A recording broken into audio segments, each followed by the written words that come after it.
श्री गुरुदेव भगवान की, ब्रजरानी राधा रानी की, श्री लाडली लाल की जय।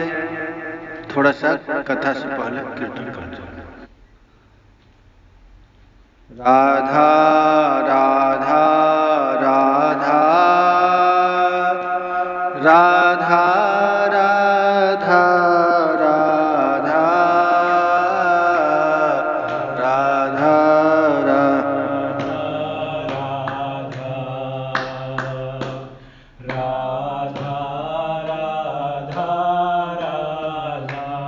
हरे कृष्णा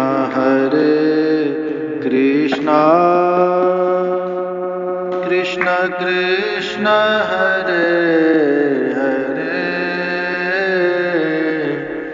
हरे राम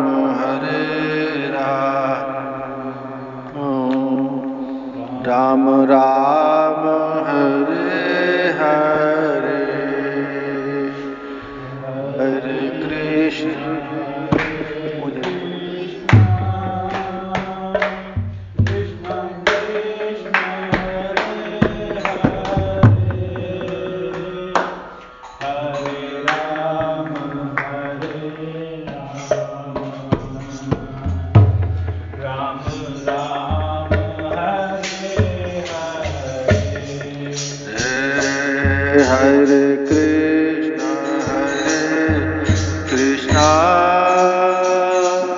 कृष्ण कृष्ण हरे हरे, हरे राम राम राम हरे हरे।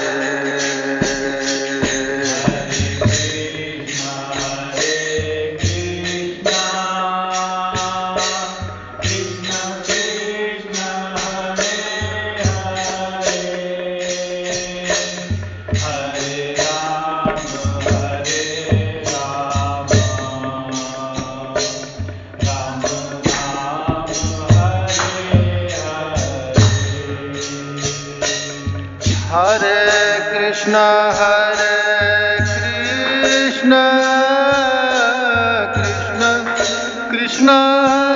कृष्ण कृष्ण हरे हरे, हरे राम राम राम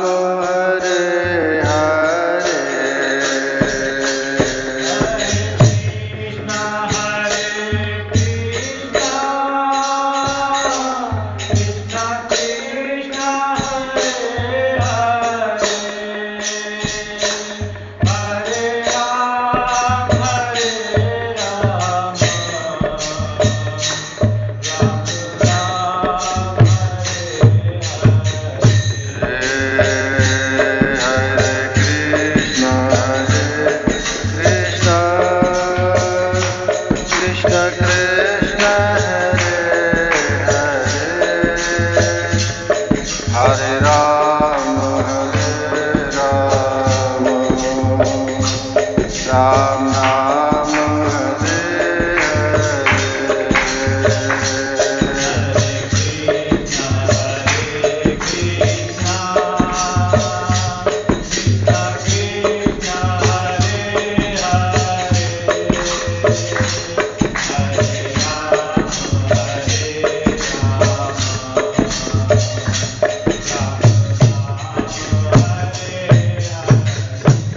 ब्रजरानी राधा रानी की, श्री लाडली लाल की जय जय जय।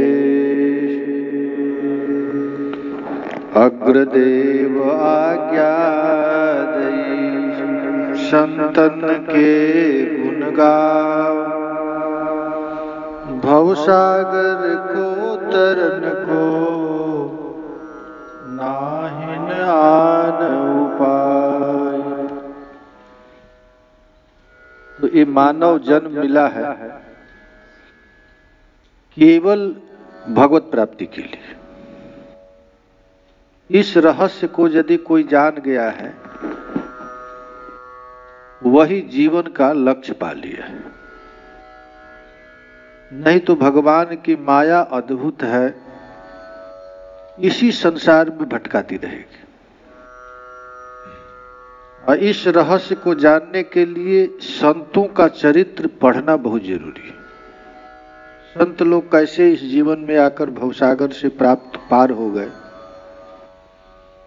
तो आज हम लोग एक भक्त का चरित्र पढ़ेंगे जिनका नाम है खोजी। खोजी भक्त। उनका उपदेश है, कहते हैं खोजी खोयो खाक में अनुपम जीवन रत्न। जिस मानव शरीर को हम लोग अनावश्यक बर्बाद कर रहे हैं, ये अनुपम जीवन रत्न है। अनुपम महाराज, ये रत्न है। ये मानव शरीर क्षणभंगुर होते हुए भी भगवत प्रीति देने वाला है, इतनी कीमती है। जिस शरीर की याचना देवराज इंद्र करते हैं, ये इंद्र को भी प्राप्त नहीं। देखो, इंद्र से श्रेष्ठ हम लोगों का शरीर है, ये मानव शरीर। इंद्र यदि चाहे कि मैं भगवान को प्राप्त कर लूं तो कर नहीं सकता है। इंद्र भी चाहेगा कि हमको मानव शरीर मिल जाए। देवता लोग कहते हैं, स्वर्ग में जाने के बाद देवता लोग इंद्र बनने के बाद कहते हैं, अहो यमीशाम किम कार्य शोभनम। अरे मानव धर्म, तुम लोगों ने कौन ऐसा शोभन कार्य किया जिसके फलस्वरूप भारतवर्ष में जन्म ले लिया। हम लोगों का भी भारतवर्ष में जन्म हुआ था, लेकिन 100 अश्वमेध जर करके एक साधारण इंद्र पद प्राप्त किए। हमको यदि सत्संग मिला होता तो मैं भजन करके निष्काम भगवान के भक्ति प्राप्त कर लेता, लेकिन मेरी भगवान की माया से हमारी बुद्धि नष्ट हो गई थी और उसके फलस्वरूप हम लोग क्या मांग लिए? इंद्र पद। देखिए, यही है जैसे हम लोग आज परिक्रमा करने गए और परिक्रमा का कितना फल है, कौन हो, लेकिन सोच ले कि वो जहां हम लोग को दाल बाटी मिलनी चाहिए। ये साधारण इच्छा हुआ। ठाकुर जी जब परिक्रमा समाप्त हुआ, दाल बाटी लेकर खड़े थे, चूरमा। इसी तरह ये इंद्र पद भी है।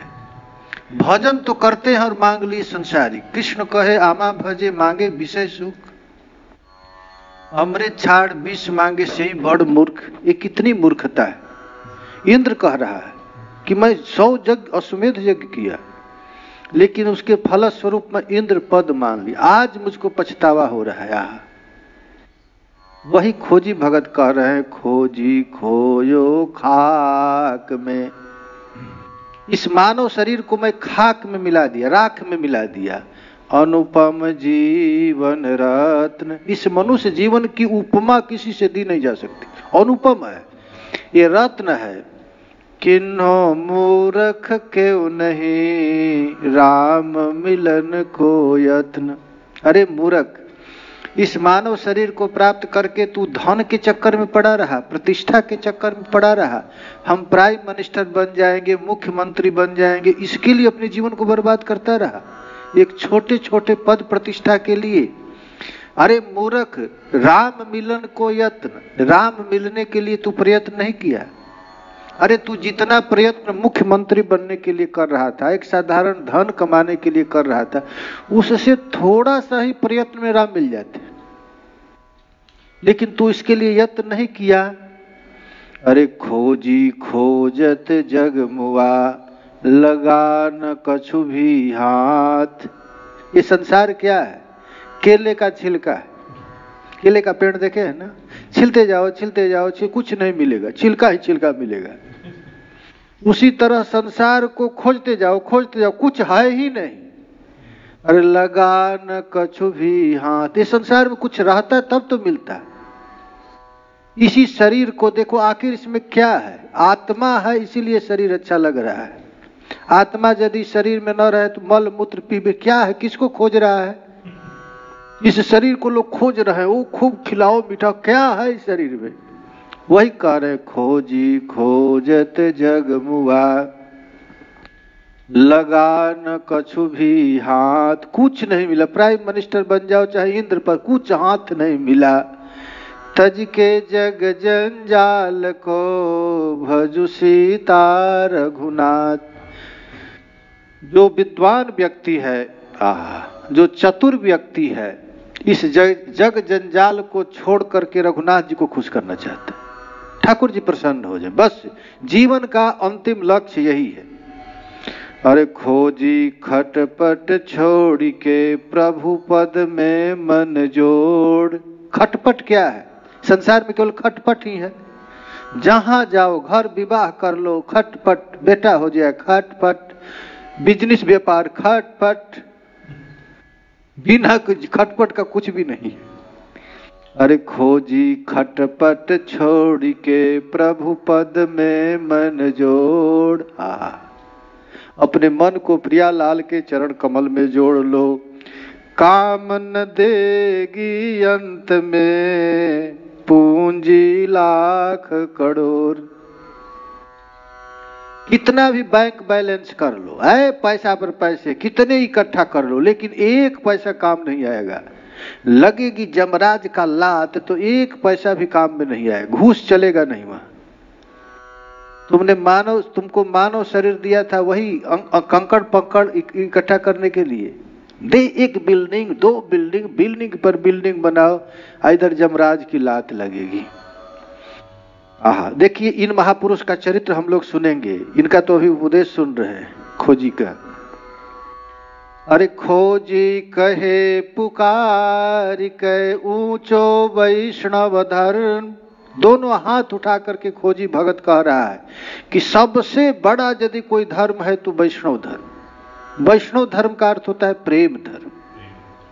सकाम कर्म से करोड़ गुना यज्ञ करना, पूजा पाठ प्रतिष्ठा, सकाम कर्म के लिए जो भी कर्म किया जाता है महाराज, उसमें केवल बंधन ही बंधन है। तो खोजी भगत कह रहे हैं, मैं दोनों हाथ उठा करके कह रहा हूं, सबसे बड़ा यदि कोई धर्म है तो वैष्णव धर्म है। पटतर याके हो यकिमी यज्ञादि सत्कर्म। क्या यज्ञ इत्यादि सत्कर्म वैष्णव धर्म का तुलना कर सकता है किसी में ताकत? अरे बानो श्री रघुनाथ को खोजी धार्यो अंग, तब कैसे नीके लगे हरि विमुखन को संग। खोजी भगत कह रहा है कि मैं बाना धारण कर लिया रघुनाथ की। बाना धारण रघुनाथ का क्या? बाना माने तिलक लगा दिया, कंठी लगा लिया। 12 तिलक रोज लगाता हूं मैं, कंठी पहनता हूं, नाम जप करता हूं। तो बाना श्री रघुनाथ को खोजी धार्यो अंग। खोजी ने अपने अंग पर वैष्णव तिलक धारण कर लिया, जप माला रख लिया। तब कैसे नीके लगे हरि विमुखन को संग। अब तिलक लगा लिया, माला जप कर रहा है, ठाकुर जी को रोज आरती करता है, पूजा करता है, भागवत पाठ करता है। अब उसको विमुखन के संग कैसे मन लगेगा? जो पैसा कमाने में लगे हुए हैं, जो शराब पी रहे हैं, जो जुआ ताश खेल रहे हैं, उनके साथ मन लगेगा क्या? हमारा मन ही नहीं लगेगा।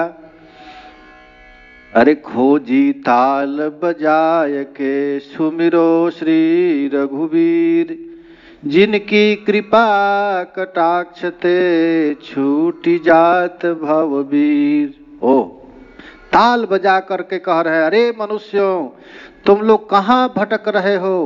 यदि तुम अपना कल्याण चाहते हो तो सुमिरो श्री रघुवीर। रात दिन प्रियालाल के दिव्य लीलाओं का चिंतन करते रहो, सुबह से शाम, शाम से सुबह। उनकी कृपा कटाक्ष से छूट जात भववीर। ये संसार भव बाधा, अनादिकाल से हम लोगों को पीछे भव बाधा लगा हुआ है। जन्म मरण, मरण जन्म, कुत्ता बिल्ली पशु पक्षी 84 लाख जोनी में धक्का खा रहे हैं, कभी ये भवभीर नष्ट नहीं हुआ। अब इस मानव शरीर को बर्बाद मत करो, एक क्षण भी बेकार बीतने मत जो, कह रहे हैं। बस उनकी कृपा कटाक्ष से, उन्हीं ठाकुर जी की कृपा से ये भवसागर महाराज बंद हो जाएगा। फिर अब अंतिम निर्णय देते हैं खोजी भगत। खोजी भगत कह रहे हैं, फल टूटो जल में गिरो, खोजी मिटी न प्यास, गुरु तज के गोविंद भजे, निश्चय नरक निवास। अच्छा, भगवान कैसे खुश होते हैं? भगवान की आराधना करने से भगवान खुश नहीं होते। जो भगवान में लगाया है उनके पूजा करने से भगवान खुश हो जाते हैं। हम लोगों की ऐसी धारणा है कि हम ठाकुर जी की खुश कर लेंगे। अरे ठाकुर कैसे प्रसन्न है इसको देखना है तो गुरु को देखो। गुरु तुम्हारे भजन से प्रसन्न है तो समझना कि ठाकुर खुश है। गुरु तो अप्रसन्न है और तुम ठाकुर जी की सेवा में लगे हो तो कहते हैं निश्चय नरक निवास। गुरु तज के गोविंद भजे, निश्चय नरक निवास। देखिए, खोजी भगत, इनका खोजी नाम नहीं था। इनके गुरु जी ने इनका नाम रखा था चतुरदास जी। खोजी भगत का नाम था चतुरदास जी। इनकी गुरु जी की सेवा में हमेशा रहते थे खोजी भगत। गुरु जी का आश्रम था, उनके आश्रम में एक बहुत बड़ा बरगद का पेड़ था, तो उनकी सेवा था रोज झाड़ू लगाना और झाड़ू लगा करके एक जगह इकट्ठा करना। कूड़ा कचरा को एक जगह इकट्ठा करते थे। एक दिन गुरु जी को बहुत जोर से लघु शंका लगी, तो गुरु जी लघु शंका के लिए गए। तो खोजी भगत गिलास में पानी लेकर के गया। सेवा में रहता है, जो सेवा में रहता है उसको पता है, जो संत की गुरु की सेवा में रहता है उसको प्रति क्षण पता है, क्योंकि वो केवल यही देखता रहता है गुरु जी भी क्या कर रहे, अभी क्या सेवा है, उसका खोज है सेवा। तो खोजी भगत तुरंत पानी लेकर के गया। तो गुरु जी लघु शंका करके आ रहे थे, तो आते आते वो हंस रहे थे, हंसते हुए आ रहे थे। तो खोजी भगत गुरु जी को हंसते हुआ देखा तो सहज भाव से पूछा, जय जय, आप क्यों हंस रहे हैं? तो गुरु जी हंसी में ही कह दिए, अरे तू कैसा चेला है जो गुरु की हृदय की बात नहीं जानता है। हम क्यों हंस रहे हैं तुझको पता नहीं है, तो तू सेवा कैसे करेगा? जब हमारे हंसी का कारण नहीं जानता तू सेवा तुम कैसे करेगा? यहां तक कहे कि तुमको अब सेवा में अधिकार नहीं। तुम यदि वास्तव में सेवा करना चाहते हो तो पता लगाओ, बताओ मैं क्यों हंस रहा था। और गुरुजी हंसते हंसते कहे कि तुम यहां से चले जाओ। जब मेरे मन की बात जान करके हंसने का यथार्थ कारण बताएगा तभी मैं सेवा में रखूंगा। अब तो गुरुजी सेवा से निष्कासित कर दिए। खोजी भगत चल दिया खोजने के लिए। अब महाराज सब बड़े बड़े संत महात्माओं के पास जाते, सेवा करते, तो सेवा करके प्रसन्न होते तो कहते मेरा एक प्रश्न है, आप उत्तर बताइए। तो महात्मा लोग पूछते कि बताओ क्या तुम्हारा प्रश्न है, पूछो। तो आप कृपा करके बताइए हमारे गुरुजी लघु शंका करते समय क्यों हंसे? डंडा उठाते, यही प्रश्न पूछने आया है। हम तो सोचे कि गीता भागवत रामायण का प्रश्न पूछेगा। अब तुम्हारे गुरुजी लघु शंका करते समय क्यों हंसे, हम क्या जानते हैं? उसको मारते डंडा से, भागता हो। फिर वो जाता किसी संत के पास और खूब सेवा करता, और सेवा खूब करके प्रसन्न कर लेता। प्रसन्न करके हाथ जोड़ कर कहता, महाराज जी एक मेरा प्रश्न है। तो कहे बोलो बेटा क्या प्रश्न है? तो आप बताइए हमारे गुरु जी लघु शंका करते समय क्यों हंसे? डंडा उठाते। बेचारा वो भारतवर्ष के सब तीर्थों में गया, सब संतों के पास गया और सबसे प्रश्न किया। वो दुखी था कि हम जब तक प्रश्न का उत्तर नहीं बताएंगे गुरुजी सेवा में रखेंगे नहीं। आज जब गुरुजी सेवा में रखेंगे नहीं तो जी कर करूंगा क्या? इस जीवन से क्या लक्ष्य? अब एक दिन सोचा कि अब मैं मर ही जाता हूं। अब जब गुरु सेवा नहीं मिला, प्रश्न का उत्तर भी नहीं मिल रहा है, तो अब जीवन धारण करके मैं क्या करूंगा? चलो अब शरीर ही छोड़ देता हूं। जंगल में जा करके बड़ा कष्ट में, अब सोचा क्या ये मानव शरीर बीतता जा रहा है, हाथ से गुरु सेवा भी निकल रहा है, अब मैं क्या करूं। तो उसकी निष्ठा को देख करके महाराज कबीर बाबा प्रकट हो गए। हाँ, कबीर बाबा प्रकट हो गए। कबीर बाबा को देख करके साष्टांग दंडवत किया और कहे कि बेटा तू चिंता मत कर, जो तुम्हारी इच्छा है पूछ लो। क्या इच्छा है पूछ लो तुम। वो तो चरण पर गिर गया, ऐसा लगा कि बहते को डूबते को तिनका का आधार मिल गया। अब लगा कि हमारा जान बच गया। कहा कि हे गुरुदेव, हे कबीर बाबा, आपके चरण में मैं प्रार्थना करूं, हमारा एक प्रश्न का उत्तर दीजिए। मैं इसके लिए मैं शरीर त्यागने जा रहा हूं, आप कृपा करके बताइए। तो बोलो क्या है, आप बताइए। हमारे गुरुजी लघु शंका करते समय क्यों हंसे।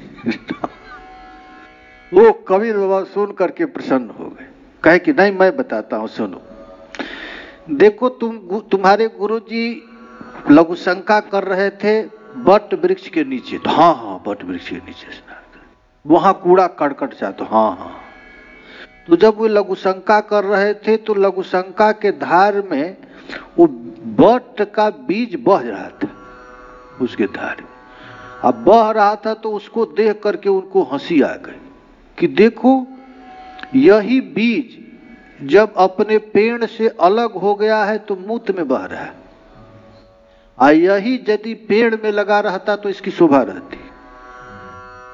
तो उनको हंसी इसलिए आया कि यह जीव परमात्मा से जब जुड़ा रहता है तो इसकी कीर्ति बढ़ जाती है, भगवान की सेवा। और यही भगवान से जब अलग हो जाता है तो मल में, मूत्र में, कुतिया के पेट में, गदहिया के पेट में ये घूमता रहता है। उन्होंने उपदेश दिया कि देखो जब से जीव जबते हरिते बिलगायो, तब से गेह देह निज जानो, माया बस स्वरूप बिसरायो। जब से जीव भगवान की भजन में है, भगवान की सेवा में है, तो इसकी पूजा ब्रह्मादि देवता भी करते हैं। और जब भगवान से दूर हो गया तब देह गेह निज जानो, कुतिया बन गया, गदही बन गया, सुअरी बन गया। आ माया बस स्वरूप बिसरायो, ते भ्रम ते दारुण दुख पायो। महापुरुषों का प्रत्येक दृश्य दर्शन है, दर्शन करने पर सिद्धांत बन जाता है। देखो लघु शंका में उनको इतना बड़ा ज्ञान हो गया कि हमारे मूत के धार में ये बट का बीज बह रहा है, और वही बट के पेड़ के नीचे मैं हूं। जहां हाथी भी बांध दिया जाए तो टस से मस नहीं होगा, और वही अपने आधार से अलग है तो ये मूत में बह रहा है। उसी तरह हम जीवों की दुर्दशा है। जैसे बीज में वृक्ष तथा वृक्ष में बीज समाया हुआ है, उसी प्रकार परमात्मा में सब संसार और संसार में परमात्मा ओतप्रोत है। एक छोटा सा बीज में इतना विशाल है वृक्ष, है ना। एक साधारण यह शिक्षा पाया, यह शिक्षा पाकर के महाराज वो प्रसन्न हो गया। तुरंत खोजी भगत ने कहा, बिटप बीज के बीच में अटक गया मन धीर। एक बीज के बीज में अटक गया मन धीर, खोजी का संशय मिटा, सतगुरु मिले कबीर। बड़ा उसकी जीवन की रक्षा हो गई। यदि कबीर बाबा नहीं मिले होते तो मेरा ये संशय जाता नहीं, और संशय नहीं जाता तो मुझको गुरु सेवा मिलती नहीं, और गुरु सेवा मिलती नहीं तो मैं इस शरीर को धारण नहीं कर पाता। तुम्हारा इतना प्रसन्न हो गया। कबीर दास के द्वारा रहस्य बोध कर खोजी अपने गुरुदेव के पास आया। हमारा जब गुरु जी के पास आया तो गुरु जी ने पूछा कि तुम हमारे मत की बात जान गया? तो उसने कहा हाँ। तभी से गुरु जी इसका पहले नाम चतुरदास जी रखे थे, अब कहे तुम्हारा आज से नाम खोजी भगत हो गया, खोजी भगत हो गया। तो गुरु जी उसको कहे कि देखो बेटा,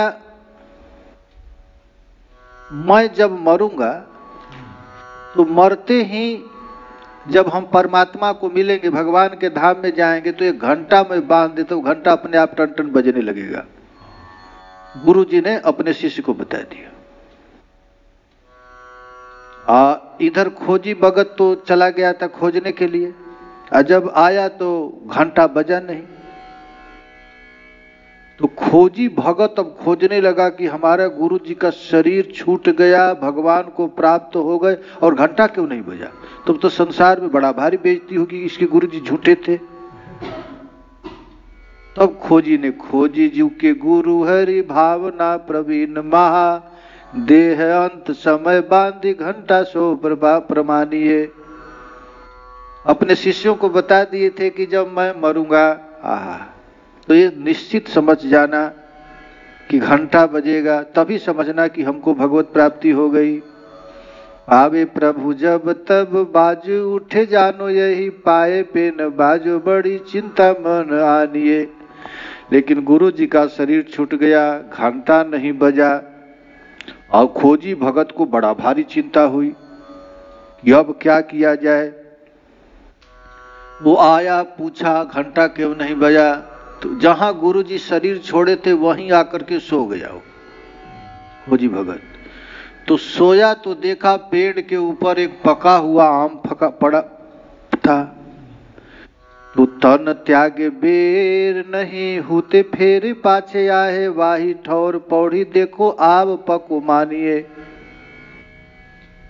तोरी ताके टूक किए छोट, एक जंतु मध्य गयो सो बिलाए, बाजी उठो जग जानिए। उसने सोचा कि वो शरीर छोड़ते समय गुरु जी का मन आम में चला गया था, और अंत में समय में मन जहां रहता है वहीं प्रवेश हो जाता है। क्योंकि ये तो बड़े भारी महात्मा थे उनके गुरु जी। कोई वस्तु देखते, कोई सुंदर वस्तु देखते तो मन में आता है इसको ठाकुर को भोग लगाऊं। तो उन ठाकुर को भोग लगाने के लिए मन में आया तो वैकुंठ न जाकर के आम में प्रवेश कर गए। तो खोजी भगत देखा कि वो आम को तुरंत तोड़ दिया, और तोड़ते ही गिरा, उसमें से एक जीव निकला, और निकला तब टन टन टन टन टन टन घंटा बजने लगा। तब उन्होंने कहा कि ये खोजी भगत प्रमाण करके दिखा दिया, अपने गुरु के आत्मा तक खोज दिया। अरे भाई, शिष्य वही है जो गुरु का उद्धार कर दे।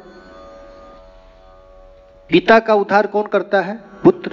पुम नामक नरका त्रायते इति पुत्रः। पुत्र इसीलिए जन्म दिया जाता है कि पिता का उद्धार कर दे, और गुरु भी शिष्य इसीलिए बनाया जाता है कि उस गुरु का उद्धार कर दे। अब देखिए, गुरु जी ने लेट कर शरीर छोड़ा था, खोजी जी भी वहीं पौड़ कर ऊपर देखे तो उन्हें पका हुआ आम फल दिखाई दिया, और उन्होंने उसी आम के फल को तोड़कर उसे 2 टुकड़े कर दिए। उसमें से एक छोटा सा जंतु कीड़ा निकला, और जंतु सबके देखते देखते अदृश्य हो गया, और घंटा अपने आप टन टन टन टनाटन टन बजने लगा, गोलोक में घंटी बजने लगा। अब प्रश्न होता है कि गुरु जी इतने बड़े निष्काम भक्त थे, उनका मन आम में क्यों गया? तो आम में उनका मन नहीं गया। अरे भाई, वो मन में यही सोच रहे थे कि हम भगवान के भक्त हैं, भगवान का भक्त को यदि कोई वस्तु मिलता है, अमनिया तो खाता नहीं है, तो उसको हम ठाकुर जी को भोग लगा दें। अब इस बात को प्रियादास जी कहते हैं, शिष्य की तो योग्यता नीके मन आई, यजु गुरु की प्रबल ए पे नेकु घंटी क्यों न भई। भक्त का, एक गुरु शिष्य का, शिष्य अपने गुरु को खोज रहा है कि ऐसे स्थिति में मैं कैसे गुरु जी के आत्मा को खोजूं। तो शिष्य खोजी की योग्यता तो मन में अच्छी तरह समझ में आ गई, परंतु इनके गुरुदेव में तो महान भक्त थे, गुरु जी तो महान भक्त थे, फिर उनकी किंचित न्यूनता क्यों हुई? तो इसका वो समाधान कहते हैं। शास्त्रों में मन की गति को पवन की तरह कहा गया है। कोई कितना भी भजन कर ले, अंत समय में मन उसका कहां चला जाएगा कोई ठीक नहीं। इसीलिए बड़ा सावधान रहना पड़ता है। गीता में भगवान कहते हैं, चंचलम ही मनः कृष्ण प्रमाथिनी बलभद्रणम तस्याहम निग्रहम मन्ये वायुरीव सुदुष्कृत। अर्जुन कहता है, भगवान कहते हैं कि हे अर्जुन, तुम अपने मन को बस में करो। तो अर्जुन कहता है कि प्रभु हमसे बस में नहीं होगा, मन बड़ा चंचल है। आप कहिए मैं हवा को बस में कर दूं, लेकिन मन बस में नहीं होगा। तो भगवान कहे तू अभ्यास कर, अभ्यास जोगे न ततो माम इच्छाप्तुम धनंजय। तुम अपने मन को अभ्यास कर, मन लगाने का। मन भागता है तो क्या है, मानसी चिंतन कर, मन को बार बार ठाकुर जी के चरण में लगाया करो। तो कहता है कि हमारा मन लगाता हूं लेकिन भाग जाता है, हम क्या करें। हम आंख मूंद करके मानसी चिंतन करता हूं, और जेव ही प्रिया जी की सेवा में लेकर के स्नान कराने के लिए या तिलक कराने के लिए या भोग लगाने के लिए मन तुरंत भाग जाता है संसार में, मैं क्या करूं। तो भगवान कहे अभ्यास से समर्थोसी मत कर्म परमो भव। यदि मन तुम्हारा भगता है तो सेवा करने लग जाओ, आरती प्लेट धोओ, आरती करो, पोछा लगाओ। यदि मन भगता है तो शरीर को लगाओ। देखो उपाय है। ये मानसी सेवा ऐसे नहीं होता है कोई आंख मूंद कर ध्यान करे, नहीं होगा। कहते अथ चीतम समाधा तुम न शक्नोति मयि स्थिरम अभ्यास जोगे न ततो माम इच्छाप्तुम धनंजय। हे अर्जुन, कोई भी जीव अपने मन को बस में नहीं कर सकता है, इसलिए चित्त को धीरे धीरे अभ्यास योग के द्वारा मन को बस में करो। अर्जुन कहता है कि मैं मन को बड़े ही परिश्रम से खोज करके मन को स्थिर करता हूं, लेकिन फिर भी मन भग जाता, मैं क्या करूं। तो भगवान कहते हैं अभ्यासे समर्थोसी, मानसी सेवा बार बार करने में भी मन भागता है तो तुम बेचैन मत हो, वो मानसी सेवा छोड़कर सेवा में लग जाओ। अभ्यासे समर्थोसी मत कर्म परमो हो मदर्थमपि कर्वाणि कुर्बान सिद्धिमाप्स्यति। मेरे लिए कर्म करने से बड़े बड़े सिद्धि प्राप्त कर लिए हैं कर्म योग के द्वारा। अपने लिए नहीं, झाड़ू लगाओ, पोछा लगाओ, ठाकुर जी को स्नान कराओ, श्रृंगार करो। मन से कर रहे हो, नहीं जा रहा है तो शरीर से करो। भोजन बनाओ, भोग ठाकुर जी के लिए भोग लगा रहे हैं, कुछ नहीं तो जैसे अतुल संकीर्तन कराने के लिए चल जाता है। संकीर्तन मन को बस में करने का, शरीर को लगाना है। किसी से बात कराए, कीर्तन करो। ये नाम सेवा सबसे बड़ी सेवा। हमारे सरकार कहते थे मन को कहीं भागने ही नहीं देगा नाम सेवा, केवल यही रहेगा नहीं एक कीर्तन मिल गया, दूसरा ऐसे ऐसे। अब फिर आ जाएगा तब पर भी चिंतन उधर ही बना रहा है, कैसे कीर्तन चल रहा है। इसी को कहते हैं अभ्यासे समर्थोसी मत कर्म पद मदर्थमपि कर्वाण सिद्धिमाप्स्यति। तो मन तो बहुत चंचल है कृष्ण, यह मन बड़ा चंचल है, प्रमत्त है, स्वभाव वाला है तथा दृढ़ और बलवान है। इसके लिए उनको बस में करना वायु की तरह अति दुष्कर मानता। तब क्या करें। तो कहते हैं कि अब मन को सेवा में लगा दो। अब प्रश्न होता है कि जब तुम्हारे गुरु जीवन मुक्त संत थे तो जीते जी मुक्त हो गए, फिर शरीर छूटने पर भगवत धाम क्यों नहीं गए, कीट योनि में क्यों गए। तो कहे कि देखो कीट योनि में गए नहीं, उनको अभ्यास है। संसार में कोई भी वस्तु अच्छी मिलती है तो उसको देख कर ही ठाकुर को अर्पण करने की मन में आ जाता है। जैसे बछड़ा जन्म लेते ही उसको कोई सिखलाता नहीं, माता के स्तन में दूध पीने लगता है, कोई सिखलाता है क्या।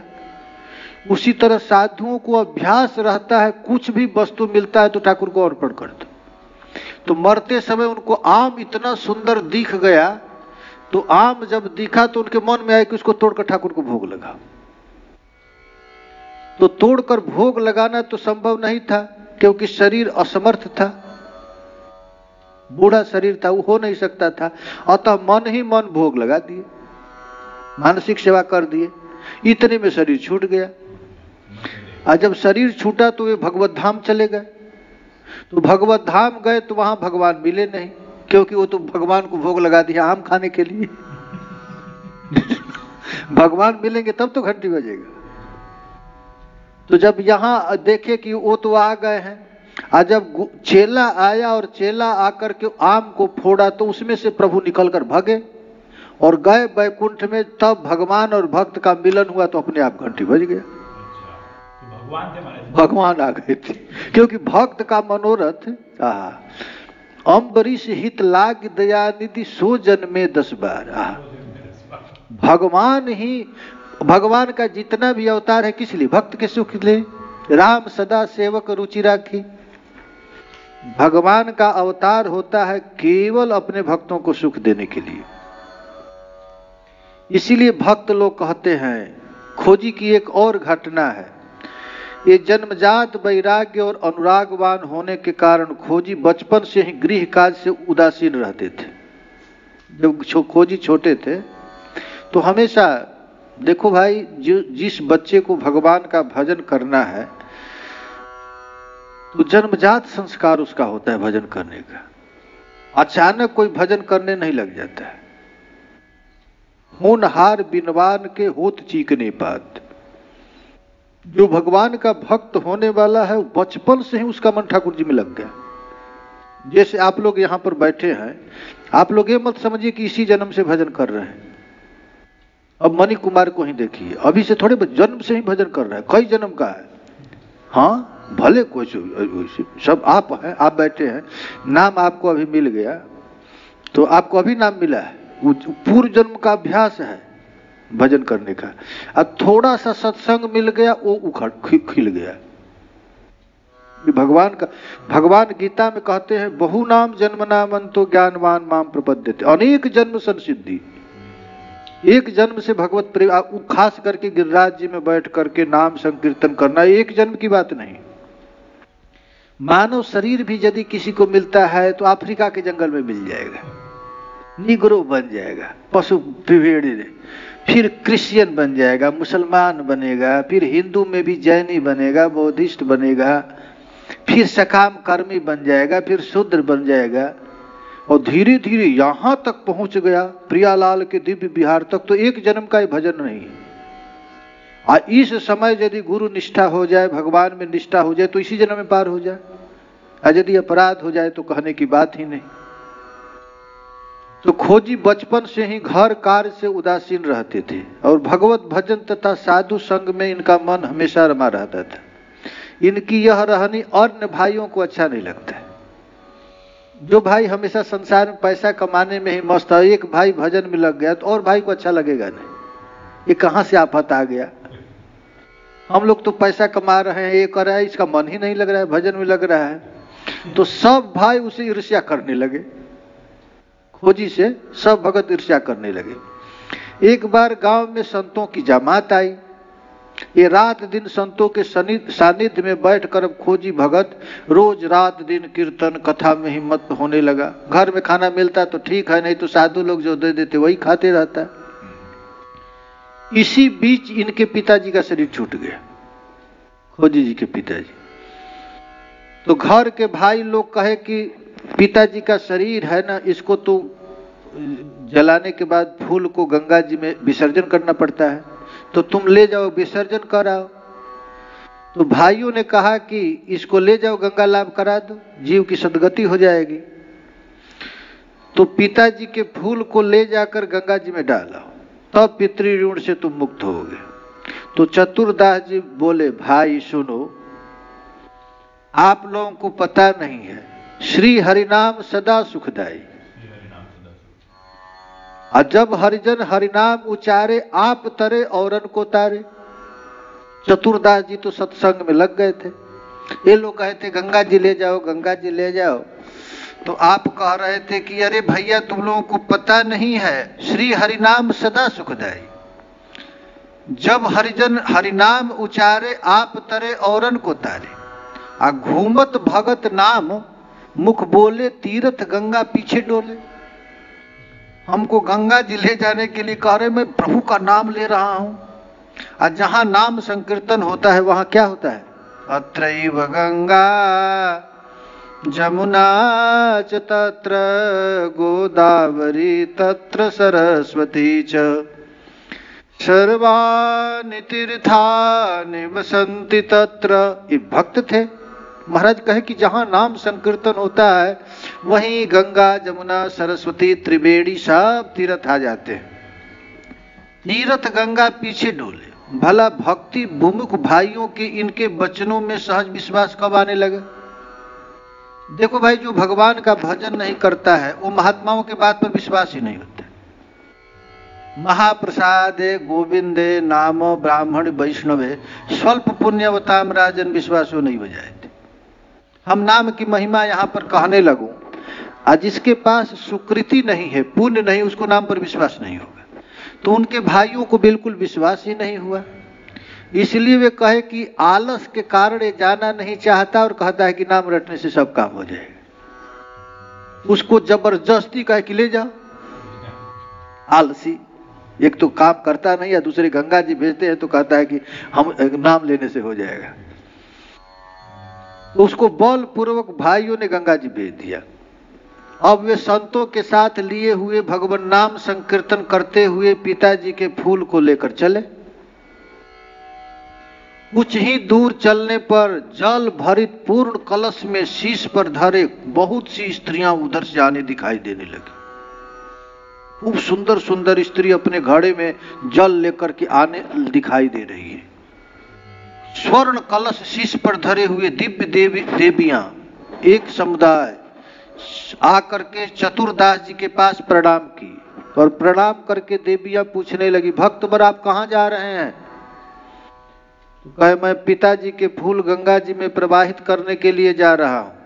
उन देवियों ने कहा, आपको पता नहीं मैं गंगा हूं, मैं जमुना हूं, मैं त्रिवेणी हूं, मैं सरस्वती हूं, आपके निमित्त ही जल भल करके लेकर आई। आप तो यहीं फूल को विसर्जन कर दीजिए, स्वयं स्नान करके घर चले जाइए।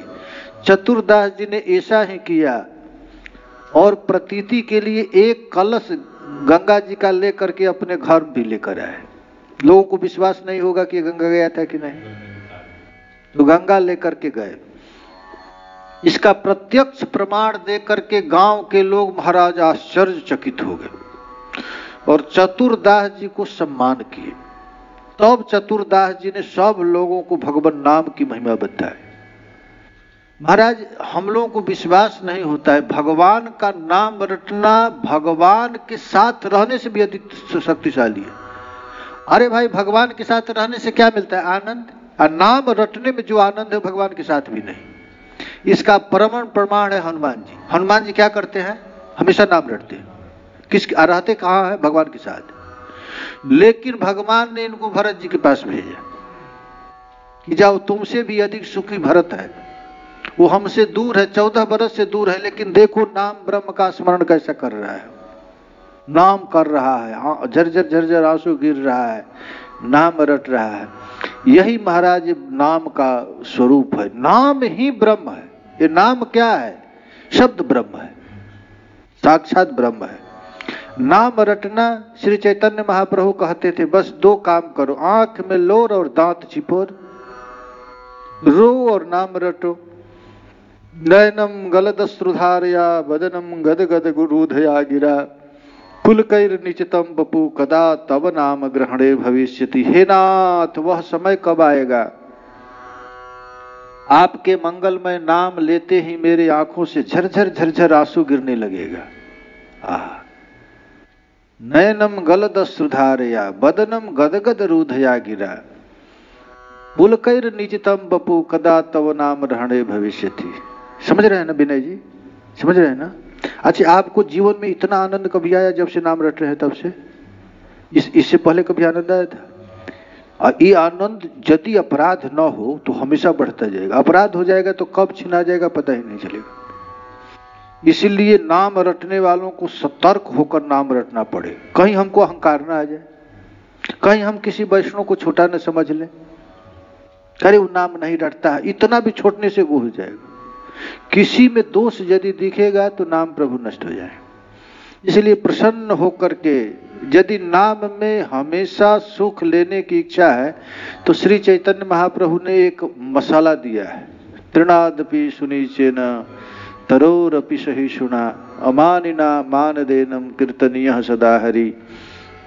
यदि हमेशा नाम रटने की इच्छा है तो अपने को तीर्ण से भी छोटा समझ जाओ, तब ये नाम का रस मिलेगा। समझ रहे हैं ना? कीर्तन कराने जाते हो तो हमेशा जितने ब्रजवासी कीर्तन कर रहे हैं ये भगवत स्वरूप समझे ना, ये भगवान के। तो क्यों डांटते हैं? तो जैसे यशोदा जी कन्हैया को डांटते हैं, तुम खा लो, कहता हम नहीं खाएंगे, नहीं मारेंगे एक झापड़। यशोदा जी कहती है ना। तो उसी तरह कीर्तन कराना क्या है? जबरदस्ती अमृत पिलाना है। कहेगा कि हम बकरी चराएंगे, हम कीर्तन नहीं करेंगे। तो यशोदा जी कहते हैं खा ले तब बकरी चराने जाना, पहले कीर्तन कर ले। तो यही नाम संकीर्तन है। नाम संकीर्तन जबरदस्ती अमृत पिलाना है। ठीक है। जय जय श्री राधे ब्रजरानी राधा रानी की जय, श्री लाडली लाल की जय।